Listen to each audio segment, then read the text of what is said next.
صباح الخير، صباح الفل، صباح الجمال. ازاي اعرف قيمتي؟ ازاي اعرف قيمتي؟ ده موضوع مهم جدا. في ناس بتدور على قيمتها وبتقعد تسأل نفسها انا ايه قيمتي في الحياة. طبعا مفيش حد فينا اتخلق عبثا، يعني مفيش حد فينا اتخلق كده عشان يبقى موجود في الارض وخلاص، لا.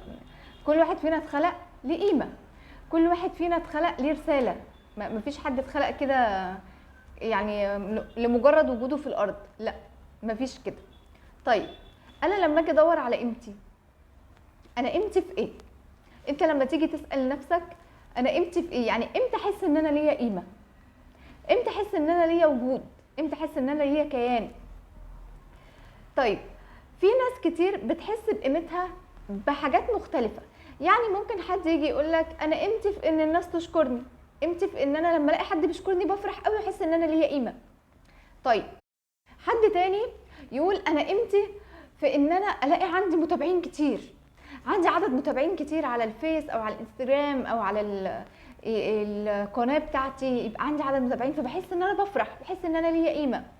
طيب، حد تاني يجي يقول انا قيمتي ان انا يبقى معايا فلوس، لما بيبقى معايا فلوس بحس ان انا ليا قيمه. تمام. حد تاني بيقول انا قيمتي ان انا ابقى حد مشهور، لما كده يشاوروا عليا ويقولوا فلان الفلاني ده اشهر كذا، ده اشهر لاعب، ده اشهر ممثل، ده اشهر كاتب، دي اشهر فنانه، ده اشهر مدرب، اشهر لايف كوتش، دي قيمته. تمام. طيب، تعرف ان انت كده عدو نفسك؟ اه والله، انت كده بتعادي نفسك، انت كده بتحط نفسك في اضطرابات نفسيه فظيعه. ليه؟ ليه؟ هقول لك ليه. لما انت تبقى قيمتك في ان حد يشكرك، طيب لو محدش شكرك هتعمل ايه؟ هتتضايق، هتتنرفز، إيه انا عملته وما اتشكرتش، ما لقيتش قيمتك. طيب، المتابعين بتوعك قلوا، هتعمل ايه؟ انا المتابعين بتوعي قلوا، محدش بيعمل لي لايك، محدش بيعمل لي شير، هتتضايق، هتتنرفز. طيب، انا ما بقاش معايا فلوس، انا ما عنديش فلوس، فلوسي قلت، رصيدي خلص، خسرت، هتكتئب وهتتضايق، مش لاقي قيمتك. طيب،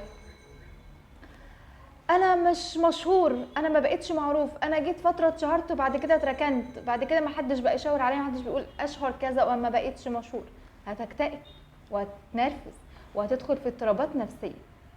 يبقى قيمتك اللي انت حاططها ما كانتش صح من الاول، عارف؟ فانت كده انت متعلق بحاجات زايله، حاجات ليها زوال، هتزول. اللي بيتعلق بالناس خسران، اللي بيتعلق بكلمة شكرا خسران.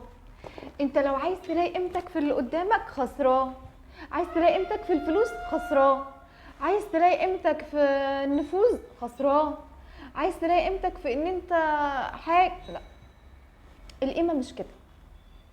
انت كده هتبقى ماشي مع الناس زي الترمومتر، فوق وتحت. يوم ما يشكروك انت طاير، انت حاسس بقيمتك، انت ما شاء الله عليك. طب ولو ذموك، ولو اتكلموا عليك، هتكتئب وهتحزن وهتيأس. طب ليه انت بتحط نفسك في كده اصلا من الاول؟ طب ايه الحل؟ يعني انا عايزه الاقي قيمتي، ماشي، حلو، اعمل نفس اللي انت كنت بتعمله ده، بس تعلق بالله، خلي قيمتك في الله. يعني ايه اخلي قيمتي في الله؟ يعني انا عايز الناس تشكرني والناس تحبني وابقى محبوب، حلو، بس قول يا رب انا بعمل العمل ده ليك انت. لما تساعد حد ما تساعدوش عشان يشكرك، ساعده ابتغاء وجه الله، هتلاقيه بيشكرك طبيعي. وين ما شكركش انت مش فارق معاك، انت عامل كده عشان ربنا.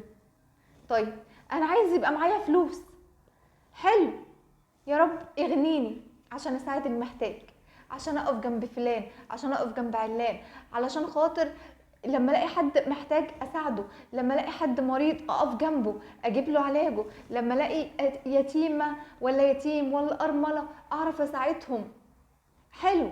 طب ولو ما اتغنيتش مش فارق معاك، انت كده كده اصلا. انا عايزه ابقى مشهور، حلو، قول لربنا يا ربنا انا عايزه ابقى لايف كوتش مشهور، انا عايزه ابقى مدرب مشهور. ليه؟ علشان خاطر اساعد الناس، افيد الناس، اوصل العلم بتاعي لابعد مدى، اوصل اللي انا اتعلمته لاقصى حد من الناس، اوصل اللي انا اتعلمته لكل البشر. طب ولو ما بقتش مشهور عادي، مش فارق معايا، ما انا كده كده اصلا كنت عايزه اوصل رساله واديني بوصلها مع الموجودين. مش هتكتئب، مش هتتعب نفسيا.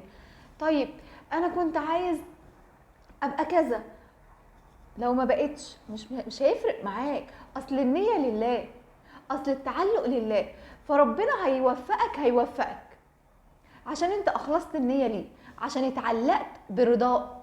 ما تعلقتش باللايكات اللي بتجيلك والمتابعين وعدد المتابعين يزيد ويقل فتكتئب وتحبط.